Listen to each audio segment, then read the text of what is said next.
नमस्कार दोस्तों, इस वीडियो सीरीज में हम लोग पढ़ रहे हैं विज्ञान के वैसे सभी महत्वपूर्ण प्रश्न जो रेलवे की विभिन्न ऑफलाइन तथा ऑनलाइन परीक्षाओं में पूछे गए हैं। इस वीडियो में हम लोग फिजिक्स के प्रश्नों को देखेंगे। अगर आप इस वीडियो में नए हैं तो कृपया इस चैनल को सब्सक्राइब जरूर से ज़रूर कर लें। प्लेलिस्ट में जाइए और भी कई वीडियो हैं, उन्हें भी देखें। वीडियो अच्छा लगे तो लाइक करें, अपने सुझाव कमेंट भी करें और चैनल को सब्सक्राइब जरूर से ज़रूर करें। आज का पहला प्रश्न है, निम्न में से कौन एक अर्धचालक है? तो इनमें से सिलिकॉन एक अर्धचालक है। सही आंसर सी हो जाएगा। इसकी व्याख्या देखें। अर्धचालकों के अंतर्गत आवर्त सारणी के चतुर्थ वर्ग के तत्व आते हैं, जिसमें कार्बन, सिलिकॉन, जर्मेनियम, सिलिका आदि आते हैं।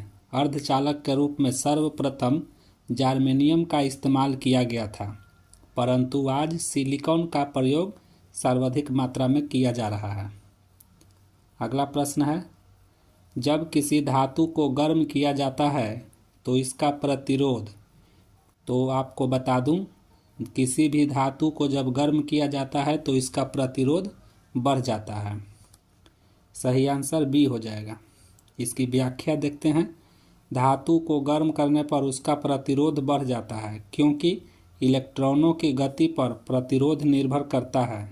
जिसकी अधिक तेजी से इलेक्ट्रॉन गति करेंगे, धातु की प्रतिरोधकता उतनी ही अधिक होगी। अगला प्रश्न है, किसी लचीले केबल के लिए सबसे उपयुक्त विद्युत रोधी है। सबसे उपयुक्त विद्युत रोधी कौन है? तो सही आंसर डी, पॉलीविनाइल क्लोराइड।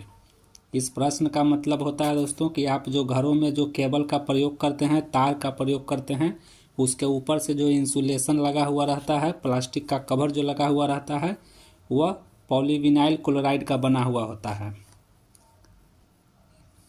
अगला प्रश्न है, निम्न में कौन विद्युत रोधी नहीं है?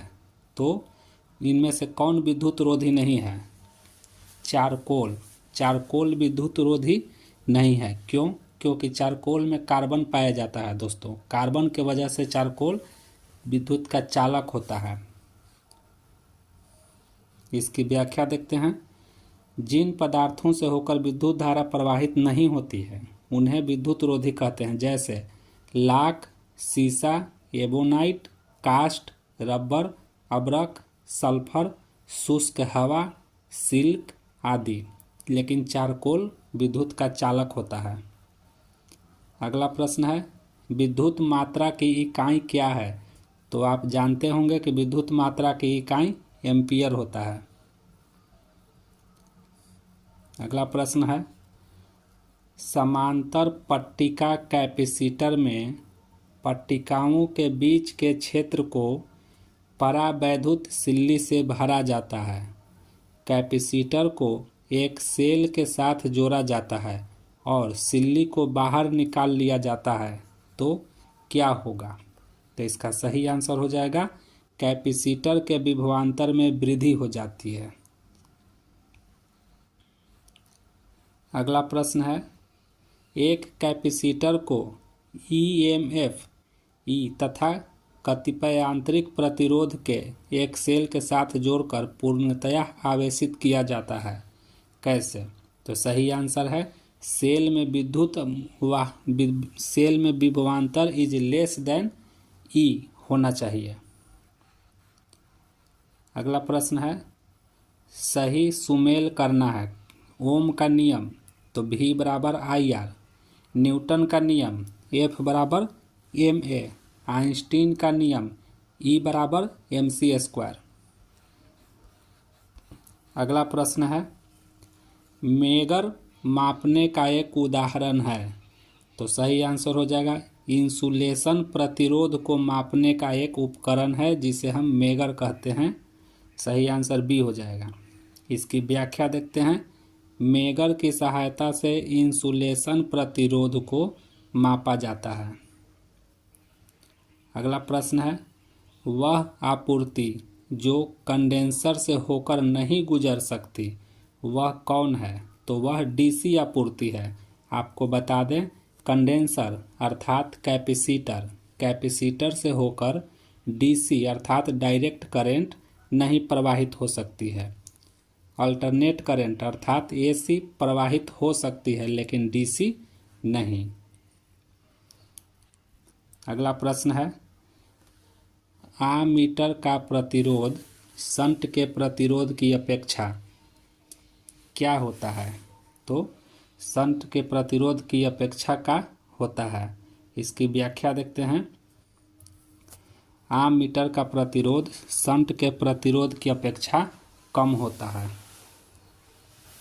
अगला प्रश्न है, विद्युत बल्ब में तंतु किसका बना होता है? तो विद्युत बल्ब में तंतु अर्थात फिलामेंट टंगस्टन का बना होता है।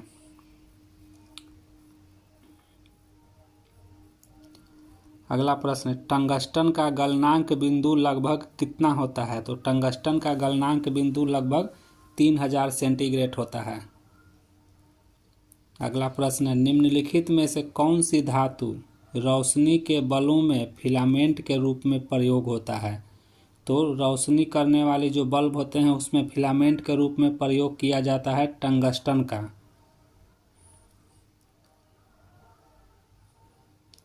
अगला प्रश्न है, सामान्यतः नाइक्रोम का उपयोग क्या है? तो नाइक्रोम का उपयोग ऊष्मा उत्पन्न करने वाले यंत्रों में लगाया जाता है। तो सही आंसर बी हो जाएगा, ऊष्मक की कुंडली में इसका उपयोग किया जाता है। अगला प्रश्न है, किसी कारणवश विद्युत बल्ब के फटने पर हल्का धमाका होता है, क्यों?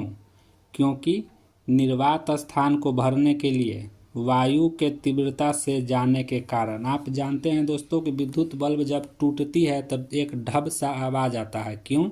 क्योंकि उसके अंदर एक गैस भरी रहती है, ठीक, वही गैस रिलीज होती है जिसके वजह से एक आवाज़ आती है। सही आंसर हो जाएगा सी, निर्वात स्थानों को भरने के लिए वायु के तीव्रता से जाने के कारण। अगला प्रश्न है, बल्ब फूटने पर तेज आवाज़ होती है, क्यों? ये भी उसी तरह का प्रश्न है दोस्तों। इसके अंदर शून्यता होती है जिसमें बाहरी वायु झटके से प्रवेश करती है जिसके वजह से यह आवाज़ होता है।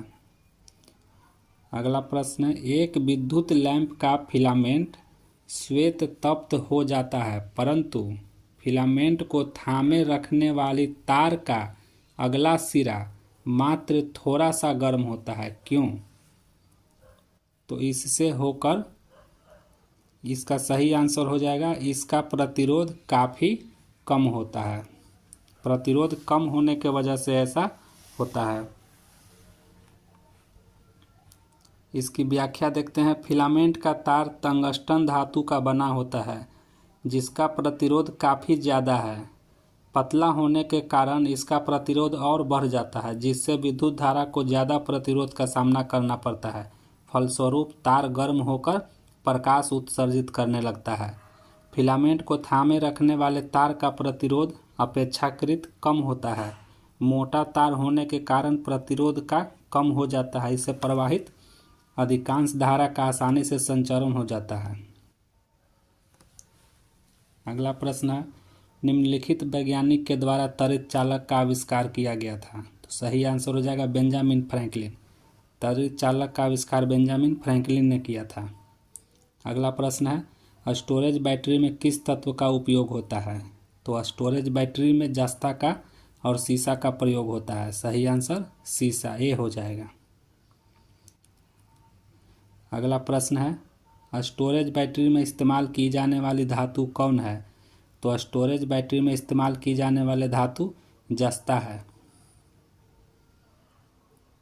अगला प्रश्न न्यूमेरिकल्स टाइप का है दोस्तों, इसे आप वीडियो को पॉज कर करके देखेंगे, इसकी व्याख्या भी दी गई है। अगला प्रश्न है, घरों में लगे बिजली के मीटर विद्युत के व्यय को रिकॉर्ड करते हैं कैसे? तो किलोवाट आवर में। 1 किलोवाट आवर को 1 यूनिट भी बोला जाता है। अगला प्रश्न है, डाइपोल टेलीविज़न एंटीना के टर्मिनल इम्पीडेंस को रखा जाता है कितना? तो 75 ओम। सही आंसर 75 ओम रखा जाता है। अगला प्रश्न है,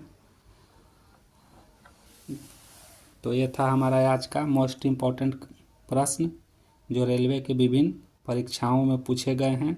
अगर आप रेलवे की परीक्षा की तैयारी करते हैं तो इन प्रश्नों की प्रैक्टिस ज़रूर करें और चैनल को सब्सक्राइब ज़रूर से ज़रूर करें। धन्यवाद।